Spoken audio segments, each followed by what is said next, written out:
जो मायरो आपा भरा वो एक बहुत लाड और प्यार हूँ आपा भरा, इनको कोई और मतलब को नहीं कि कोई मायरो भरा आप भेज दियो है धर्म धक को दे दियो है कि। दीपेंद्र जी फील्ड में रहते हैं, हमेशा वो कहते हैं और उनके समर्थक कहते हैं कि फील्ड में रहते हैं, देर रात को पहुंचते हैं, सुबह फिर जल्दी, तो कम वक्त देते हैं समय, तो उसकी है कभी शिकायत करते हैं आप? दीपेंद्र जी वैसे सरल इंसान है, कोई खास उनकी ऐसे डिमांड्स नहीं रहती हैं, पर हाँ मतलब शौकीन है अच्छे खाने की। बनाती भी वो अगर ऐसे होते तो शायद राजनीतिक जीवन में वैसे नहीं होते जैसे वो हैं। मेरे साथ नहीं होती। अच्छा, आपके साथ? मैं बहुत सिलेक्टिवली अपने आप को एक्टिव पॉलिटिक्स से अभी तक दूर रखती हूँ। मैं आजकल की जो पॉलिटिक्स है उसमें इतना फालतू का मतलब इररेलेवेंट इधर उधर का सब कुछ है कि मैं अपने आप को लकीली दूर रखती हूँ चीज़ों से। खबरें आ जाती हैं कभी कभी और नाम हर बार चलता है, और हरियाणा से भी और राजस्थान से भी, पर बाकी कोई एक्टिव पॉलिटिक्स में लकीली मेरी ज़रूरत है नहीं, किसी को अच्छे से मैनेज कर लेते हैं। मैं एक्टिव प्रचार अभी तक मैंने आई डोंट थिंक किया है और ज़रूरत नहीं है, पर हाँ मैंने जैसे कहा जहाँ भी मेरी ज़रूरत महसूस होती है मैं बैकग्राउंड में रह के आती जाती रहती हूँ, जो कर सकती हूँ अपना योगदान जिस तरीके से बिहाइंड द कर्टन्स वो मैं करती रहती हूँ। मैं बचपन से घुड़सवारी का शौक़ रखती हूँ। मेरा अपना ये मानना है कि स्पोर्ट के अलावा मेरा एक बहुत ही डीप और स्पिरिचुअल कनेक्शन है घोड़ों से। वो शायद सबके लिए समझ पाना आसान नहीं है। दीपेंद्र भी निकालते हैं स्पोर्ट्स के लिए? दीपेंद्र जी को टेनिस खेलना बहुत अच्छा लगता है, जैसे कि बड़े हुडा साहब को और जैसे कि अब जूनियर हुडा साहब को। तो कभी पिक्चर देखने गए? अभी लास्ट में मैंने चौधरी भूपेंद्र सिंह हुड्डा का भी नॉन पॉलिटिकल इंटरव्यू किया था, उन्होंने काफी पहले ही बताया भी एक जमाना बीत गया प्रेरणा मिली तो मुझे लगा कि सुनने में अच्छा है, और वैसे उसका मीनिंग भी अच्छा है, जिसका एक केसरी जो होता है, केसरी के संस्कृत के अंदर लायन जो होता है उसका भी एक दूसरा नाम है, तो the one with the courage of a lion, ऐसा साहस रखने वाला।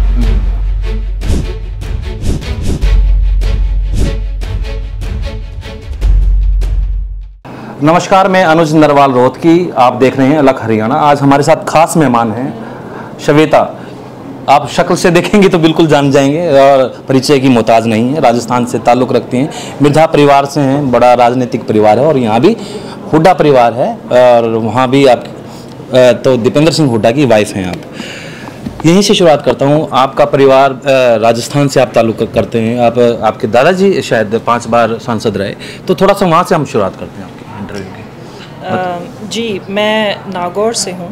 नागौर में हमारा गांव है कुचैरा, और मेरे स्वर्गीय दादाजी, दादा सा कहूँगी, नाथुराम जी, वहाँ से बहुत लंबे समय तक बहुत प्रेम और आदर और सत्कार के साथ अपने लोगों की सेवा उन्होंने करी, और वो एक बहुत ही जिसको कहेंगे एक मन में बहुत गर्व भी महसूस होता है, पर हम्बल एक वर्ड मैं बोलूँ तो ज़्यादा ठीक रहेगा, और वो लेगेसी खुशी की बात है कि आज भी हमारा परिवार वहाँ इसमें योगदान दे रहा है अपने लोगों की सेवा में। तो जी, आप भी आप वहाँ पर देखें तो आपकी बहन शायद है ना वहाँ पे चुनाव लड़ रहे हैं, और जो विरोधी हैं तो वो कुछ कह रहे हैं कि पता नहीं क्या भर देंगे हमें, तो वो वर्डिंग क्योंकि राजस्थानी है वो, है ना, तो वो क्या है थोड़ा सा बताएं।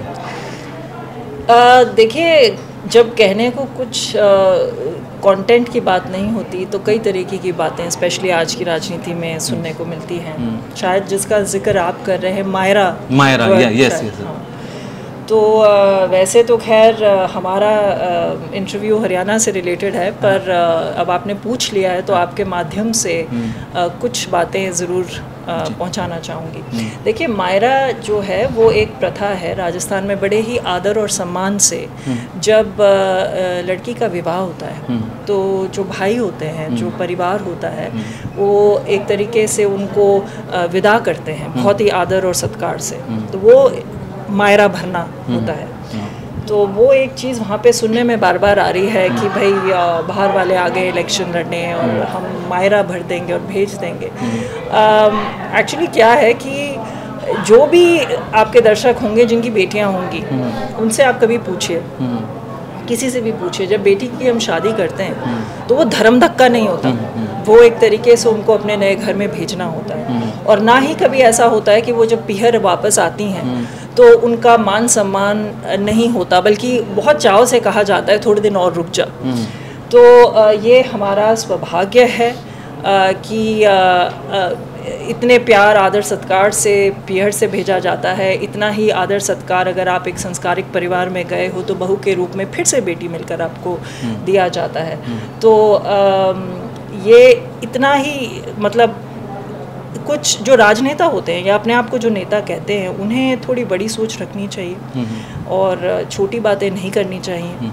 और मैं तो यही कहूँगी कि जो हमारी युवा पीढ़ी है, जो मेरे तो भाई हुए, मैं नागौर से हूँ, नागौर की बेटी हूँ, जिस तरीके से आपने मेरी बहन के बारे में पूछा, ज्योति जी हैं, तो हमें तो भाई बहुत ही प्यार से वहाँ भी हम जाते हैं तो वही प्यार वहाँ मिलता है, ससुराल में आते हैं तो वही प्यार यहाँ मिलता है। और यही हमें अपने भाइयों को, अपनी जो यंग जनरेशन है उन्हें सिखाना चाहिए, ना कि ऐसी बातें करके और एक तरीके से ये ना बहुत ही असामाजिक टाइप की बातें ये नहीं करनी चाहिए ना।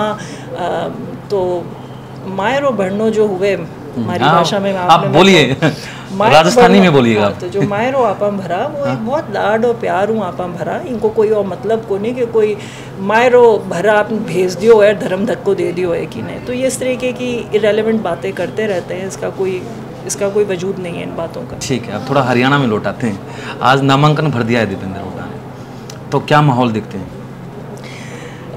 मैं अभी जब दीपेंद्र जी ने अपना बाइट दिया नामांकन भरने के बाद, मुझे नहीं पता था ऑब्वियसली वो क्या कहने वाले। जो चीज़ मुझे पर्सनली ये उनकी धर्मपत्नी होने के नाते नहीं, शायद एक एजुकेटेड अवेयर महिला वोटर होने के नाते अगर मैं ऑब्ज़र्व करूं, तो अगर कोई लगभग 20 साल तक राजनीति करके फिर भी जब अपना नामांकन भर के बाहर निकलें और बाइट के रूप में अपना रिपोर्ट कार्ड अपने हाथ में रखकर और अपने काम के बारे में बात करें, तो वो उस व्यक्ति के बारे में बहुत कुछ, अगर आप जैसे अंग्रेज़ी में कहते हैं रीड बिटवीन द लाइन्स, तो बहुत कुछ आप उससे उनके बारे में सीख सकते हैं। मेरे कहने का मतलब ये है कि किसी भी तरह की, जिसको मैंने कहा अभी हमने बात करी, इस तरीके की कंटेंटलेस बातें ना करते हुए एक बहुत क्लियर उन्होंने अपना एजेंडा रखा है, जहाँ पे उन्होंने अपना काम बताया है और उन्होंने कहा है कि अगर हमारा काम आपको पसंद आया हो, अगर आपको चेष्टा हो कि जो काम हमने शुरू किया था, जो जहाँ रुक गया उसे आगे बढ़ाना हो, तो आप हमें अपना सपोर्ट और आशीर्वाद दीजिए। और आई थिंक वो ओवरऑल मैं समझती हूँ कि एक समेशन है, वो एक जिसको कहेंगे मुद्दे की बात यही है, बाकी सब जो है वो आई गई बातें हैं। तो मेरे ख्याल से लोग बहुत ज़्यादा उत्सुक हैं बदलाव के लिए, बहुत ज़्यादा उत्सुक है बदलाव के लिए, क्योंकि आप ग्राउंड पे हैं, आप सुनते ही होंगे। मुझे तो किसी भी वर्ग से किसी भी तरीके की कोई संतुष्टि या कोई किसी भी तरीके की कुछ पॉजिटिव कुछ सुनने को मिला नहीं है यहाँ पे। इतने जो पीछे जो ट्रैक रिकॉर्ड रहा है मौजूदा सरकार का या फिर जो यहाँ से सांसद रहे हैं उनका। लेकिन बार बार वो बात करते हैं 370, राम मंदिर, तमाम ऐसे मुद्दे हैं जो लोकल मुद्दे नहीं, यहाँ पर हावी नहीं हो पा रहे, लेकिन दीपेंद्र सिंह रिपोर्ट कार्ड के साथ जा रहे हैं, तो कैसे फिर लोगों को समझा पाएंगे? नहीं, लोग बहुत समझदार हैं एक्चुअली। तो ऐसा नहीं है, राम मंदिर, राम जी जो हैं वो मतलब हम सबके भगवान हैं, हमेशा रहे हैं। और एक भारतीय होने के नाते, हिंदू होने के नाते, एक संस्कारिक परिवार से आने के नाते हम सभी को बहुत ही आदर और सत्कार से इन बातों को, वो जो एक जिन बातों को आप बात कर रहे हैं वो राजनीतिक मुद्दे नहीं हो सकते। राजनीति क्या है, प्रजातंत्र क्या है, डेमोक्रेसी क्या है, राइट टू वोट क्या है, क्या वो इन सब चीज़ों के लिए है जहाँ पे आप मुद्दों को छोड़ते हुए लोगों की भावनाओं को आप प्ले करें? मुझे नहीं लगता। मुझे लगता है कि एक बहुत ही मतलब ये एक सीरियस प्लेटफॉर्म है। ये लोगों की नौकरियों का, उनकी पढ़ाई का, उनकी सेफ्टी का, उनके बजट का, घर कैसे चलता है, उनके एक लॉजिस्टिक्स जिसको कहेंगे कि बारिश आती है तो गटर बह गया या ट्रैफिक, रोड्स, ये चीज़ें जो हैं ये अल्टीमेटली एक तरीके से वो चीज़ें हैं जिसकी वजह से ये पूरा सिस्टम बना हुआ है।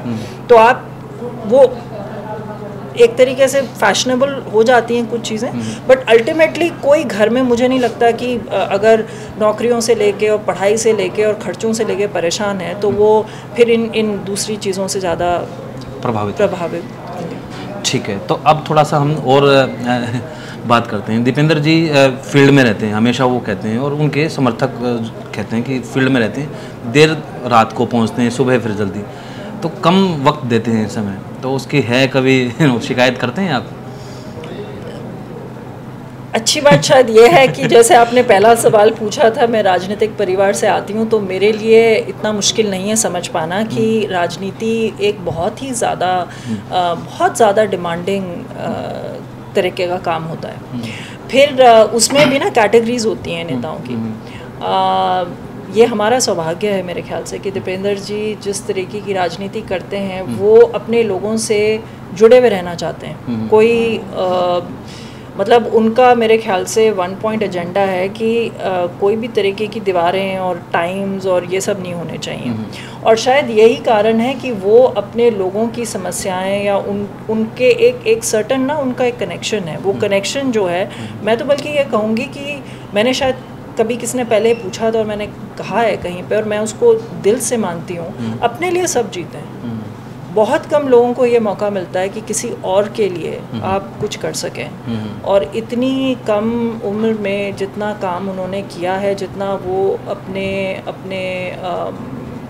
काबिलियत को यूज़ कर पाए हैं, ये तो बहुत कम लोगों को नसीब होता है। तो मुझे ऐसी कोई शिकायत नहीं है। अच्छा, तो कभी पिक्चर देखने गए हैं? अभी लास्ट में मैंने चौधरी भूपेंद्र सिंह हुड्डा का भी नॉन पॉलिटिकल इंटरव्यू किया था, उन्होंने काफ़ी पहले ही बताया अभी पिक्चर एक ज़माना बीत गया है। तो मैं आपसे पूछना चाहता हूँ। नहीं, हम वैसे भी, पर वैसे कम देखते हैं। नहीं, हम ना बहुत ही एक दूसरी चीज़ और है, हम काफ़ी तरीके के डिफरेंट इंटरेस्ट परस्यू करते हैं। तो उसमें पढ़ाई लिखाई का शौक़ ज़्यादा है। अच्छा। तो जब हमारी कभी थोड़ी सी फुर्सत मिल भी जाती है तो आप अगर सीन देखेंगे तो पिक्चर टीवी में इतना इंटरेस्ट नहीं है। वो अपनी किताब पढ़ रहे होंगे, अच्छा। मैं अपना कुछ कर रही होंगी, और हमारे बेटे को भी पढ़ने का बहुत शौक़ है। तो इस तरीके से फैमिली जो टाइम हमारा होता है वो थोड़ा रिलैक्स टाइम इस तरीके का होता है कि डॉक्यूमेंट्रीज देखते हैं। अच्छा। अब का जो, अगर आप पिक्चर की बात करें तो बेटा जो है उसके साथ में कभी कभार अगर समय मिल जाए तो दीपेंद्र जी और मैं दोनों एंजॉय करते हैं कुछ इन्फॉर्मेटिव डॉक्यूमेंट्रीज वगैरह देखना। वो उसका टाइम निकाल लेते हैं वंस इन अ वाइल। आप भी स्पोर्ट्स में अब भी करते हैं? हाँ जी, बिल्कुल बिल्कुल। थोड़ा बताइए दर्शकों को। मैं बचपन से घुड़सवारी का शौक़ रखती हूँ। मेरा अपना ये मानना है कि स्पोर्ट के अलावा मेरा एक बहुत ही डीप और स्पिरिचुअल कनेक्शन है घोड़ों से। वो शायद सबके लिए समझ पाना आसान नहीं है। पर स्पोर्ट की बात करें तो स्पोर्ट, मेरा अपना ये मानना है कि एज अ पेरेंट, और अगर मैं किसी और पेरेंट से बात करूँ, मैं अक्सर कहती भी हूँ ये कि हर वो चीज़ जो पते की चीज़ मैंने लाइफ में सीखी है वो मैंने थ्रू स्पोर्ट्स सीखी है, और थ्रू सक्सेस नहीं सीखी है, थ्रू फेलियर सीखी है। तो अगर आप कुछ भी ना कर सकें, सबके बच्चे compete नहीं करेंगे, प्रोफेशनल लेवल पे नहीं खेलेंगे, छोटा मोटा कुछ भी, स्पोर्ट इंसान को जो सिखाता है वो कुछ भी और नहीं सिखा सकता। पहली चीज़ तो ऑर्केस्ट्रेटेड नहीं होता है। अगर आप एक्टर्स को देखेंगे जो कि आई थिंक बहुत अच्छा काम करते हैं, बहुत मेहनत करते हैं, बट कोरियोग्राफ्ड होता है। स्पोर्ट्स पर्सन जो होते हैं वो उस दिन अपने डेडिकेशन, अपने डिसिप्लिन से क्या परफॉर्मेंस रखते हैं, और वो एक थिएट्रिक्स नहीं होता, वो आपको परफॉर्म करना होता है। और स्पेशली हमारे स्पोर्ट में तो आप that's why I think I find it interesting कि एक लिविंग दूसरा बीइंग है, आपका पार्टनर एक घोड़ा होता है, तो आपकी उस दिन क्या डायनामिक है, उसकी क्या फीलिंग्स हैं, तो बहुत ही ज़्यादा डीपर आपको वो अपने बारे में अपने इमोशंस को मैनेज करना, अपने आप को डिसिप्लिन रखना बहुत एक इम्पॉर्टेंट फैक्टर है मेरी लाइफ के लिए। दीपेंद्र भी निकालते हैं स्पोर्ट्स के लिए समय? दीपेंद्र जी को टेनिस खेलना बहुत अच्छा लगता है, जैसे कि बड़े हुडा साहब को, और जैसे कि अब जूनियर हुडा साहब को। अच्छा, वो भी शौकीन है? वो लकीली, जैसे कि आई थिंक जैसे मैंने अभी कहा, तो मेरे लिए तो बहुत इम्पोर्टेंट है कि वो जितने भी स्पोर्ट्स खेलें। तो हम लोग जब कभी समय मिलता है तो बहुत इनफैक्ट बेटे के साथ में क्रिकेट खेलना, उसके क्रिकेट के डेवलपमेंट को खुद ऑब्ज़र्व करना, कभी मौका मिल जाए तो खुद साथ खेलना, टेनिस तो इन्जॉय करते हैं। फिटनेस मेरे ख्याल से सभी लोग घर में टचवुड एक अच्छा एजेंडा है हमारा सबका। अच्छा, तो अभी तो दीपेंद्र जी चुनाव में समय नहीं है इंटरव्यू का, इसलिए मैं आपसे पूछ लेता हूँ। अच्छा। तो उनके बारे में थोड़ा सा और बताएं कि खाना पीना क्या पसंद है उनको, घूमना कहाँ पसंद है? दीपेंद्र जी वैसे सरल इंसान हैं, कोई ख़ास उनकी ऐसे डिमांड्स नहीं रहती हैं, पर हाँ मतलब शौकीन हैं अच्छे खाने की। बनाती भी नहीं, बनाते नहीं हैं, पर अगर अच्छे से बना हो तो उसको अप्रिशिएट बहुत करते हैं, जो आई थिंक बनाने वाले के लिए बहुत अच्छी चीज़ होती है कि कोई मेहनत से बनाए और फिर कोई उसकी तारीफ़ ना करे, तो आई थिंक बड़ा दुख होता है। तो आई थिंक ही लाइक्स अच्छा खाना पसंद है उन्हें। खाने में क्या? खाने में वो जनरली घर की ही मतलब फ्रेश चीज़ें उनको ज़्यादा पसंद है, तो मतलब हेल्दी खाना पसंद करते हैं। यानी कि फला सब्जी ही मुझे पसंद है, सिंपल। वो अगर ऐसे होते तो शायद राजनीतिक जीवन में वैसे नहीं होते जैसे वो हैं। अच्छा। क्योंकि क्या होता है कि आपकी एक पर्सनालिटी होती है, वो फिर आपका एक पर्सनालिटी का बाकी सब कुछ जो आप करते हैं उसका एक्सटेंशन होता है। तो वो चाहे राजनीति हो, चाहे खेल हो, चाहे आपके पर्सनल आपके रिलेशनशिप्स हों अपने दोस्तों के साथ, कॉलीग्स के साथ, परिवार के साथ, तो एक जो मूल होता है आपका, जिसको कोर कहेंगे, वो कोर ही है जो फिर अलग अलग जगह जाके रिफ्लेक्ट होता है। तो जो सादगी उनकी आप राजनीति में देखते हैं, वो सादगी उनकी बाकायदा बिल्कुल हर स्फीयर ऑफ लाइफ में। कपड़े वपड़े का भी शौक है कि फला ब्रांड के ही पहनने, या बस ठीक है जी जो बहुत सिंपल आदमी है, कुछ नहीं, कोई नहीं, कुर्ते पजामे में रहते हैं, आपने देखा है मोस्टली। कोई सिलने पड़ते होंगे उनके, तो फट जाते हैं फिर। हाँ, वो सिलने लायक नहीं रहते, वो बनी जाते हैं दूसरे, तो वो नहीं, he is a very simple man. कोई ऐसे वो नहीं है। मैंने कहा ना, अब स्पेशली अब अगर राजनीति के अलावा उनको समय मिलता है तो आई थिंक बेटे के साथ समय बिताना पसंद करते हैं, उसके साथ में, क्योंकि जैसा मैंने कहा दोनों को पढ़ने का शौक़ है, मुझे पढ़ने का शौक़ है, तो बुक्स पढ़ते हैं, क्रिकेट का शौक़ है, क्रिकेट खेलते हैं, तो बहुत ही एक सिंपल सा जीवन है। तो बेटा के बारे में बताएं थोड़ा सा। केसरबीर अब 7 साल प्लस। अच्छा, नाम क्या बताया? केसरबीर। हाँ, तो ये थोड़ा सा बताएं इसके बारे में भी है, किसी ने बताया कि ये 2 नामों से बन के। जी हाँ जी। मेरी जो दादी जी थी उनका नाम केसर था। केसर जी। हाँ। और दीपेंद्र जी के दादाजी, जैसे आप जानते हैं, उनका नाम मैं नहीं लूँगी। नहीं, जी जी जी। तो उनका आदर रूपक मैं नहीं लूँगी, तो ऐसा मुझे लगा। प्लस उसके अलावा एक प्रेरणा मिली, तो मुझे लगा कि सुनने में अच्छा है, और वैसे उसका मीनिंग भी अच्छा है, जिसका एक केसरी जो होता है, केसरी के संस्कृत के अंदर लायन जो होता है उसका भी एक दूसरा नाम है। तो the one with the courage of a lion, ऐसा साहस रखने वाला। तो भगवान से उम्मीद करते हैं कि ऐसा साहस रखे, और साहस रखने से ज़्यादा अपने आई थिंक अपने पिताजी जैसा सरल हो स्वभाव में। अच्छा, एक बात और बताइए कि जैसे आपने बताया कि सारी चीज़ें होती, पॉलिटिकल बातें भी होती हैं घर में? बहुत होती हैं। अच्छा, पॉलिटिकल बातें चिंतित होती हैं इनोवेटिव के जी विजन है हमारा घर में। किन मेरे साथ नहीं होती। अच्छा, आपके साथ? मैं बहुत सिलेक्टिवली अपने आप को एक्टिव पॉलिटिक्स से अभी तक दूर रखती हूँ, क्योंकि उसका कारण है, मैं पर्सनली, मुझे सिर्फ कंटेंट इम्प्रेस करता है। मेरा अपना ये मानना है कि राजनीति जो एक प्लेटफॉर्म है वो एक बहुत ही मतलब सीरियस प्रपोजिशन है। तो उसको आपकी विचारधारा अलग हो सकती है, आपका संगठन अलग हो सकता है, आपका एक ही उद्देश्य पे पहुंचने का रास्ता अलग हो सकता है, पर अल्टीमेटली जो आपके कारण होने चाहिए, जो आपके रीजंस होने चाहिए राजनीति में होने के, वो सीरियस कारण होने चाहिए। वो नेशन बिल्डिंग जिसको एक बार को हम कहेंगे, वो आपका सेंट्रल फोकस होना चाहिए। अब आप उसको कैसे, कहाँ, कैसे, इसीलिए कुछ लोग पूछते हैं कि ज्योति जी के बारे में, वहाँ पे वो दूसरी पार्टी से लड़ रही हैं, आपका क्या कहना है वगैरह वगैरह। तो मैंने जैसा कि कहा, जो काबिल लोग होते हैं वो अपना रास्ता चूज़ करते हैं। उनका रास्ता कोई एग्री कर सकता है, डिसएग्री कर सकता है, वो राइट है पॉलिटिक्स में। बट अल्टीमेटली आपने क्या वो प्लेटफॉर्म चूज़ किया है जिससे आप अपने लोगों के लिए एक्चुअली ग्राउंड पे कुछ एक्शनेबल काम कर सकते हैं। और ये पॉलिटिक्स की रियलिटी है कि आप कितने भी अच्छे इंटेंशंस रखते हो, आप कुछ भी रखते हो, बहुत सारी चीज़ें, lot of things have to fall into place. अगर आपके पास में आपके संगठन का सपोर्ट नहीं है, आपके पास में आपकी सरकार नहीं है, आपका सरकार का सपोर्ट नहीं है, आप कुछ कितनी भी कोशिश करते हुए भी आप कुछ नहीं कर पाएंगे। तो एक रेलेवेंट भी रहने के लिए आपको अपना सही रास्ता चूज़ करते हुए और अपना काम करना होता है। पर मैं आजकल की जो पॉलिटिक्स है उसमें इतना फालतू का, मतलब इररेलेवेंट, इधर उधर का सब कुछ है कि मैं अपने आप को लकीली दूर रखती हूँ चीज़ों से। कंटेंट पे कोई बात करना चाहे तो पूरी पॉलिटिकल डिबेट कर लें। अच्छा, अब क्या था, जब तक टिकट नहीं मिली थी ना, बार बार आ रहे थे, कभी आशा हुड्डा जी का, कभी आपका नाम आ रहा था कि ना रोहतक से चुनाव लड़ सकती। तो आती होंगी खबरें तो आपके पास भी ऐसे? मैं चूज़ करती हूँ दूर रहना। खबरें आ जाती हैं कभी कभी, और नाम हर बार चलता है, और हरियाणा से भी और राजस्थान से भी। पर सक्रिय राजनीति में मेरा आज के दिन में कोई इंटरेस्ट नहीं है। मुझे लगता है कि बहुत सारे, भगवान की कृपा है कि बहुत सारे ऐसे दोनों साइड के परिवार में लोग हैं जो कि बहुत अच्छा काम करने के काबिल हैं, किया है, कर रहे हैं।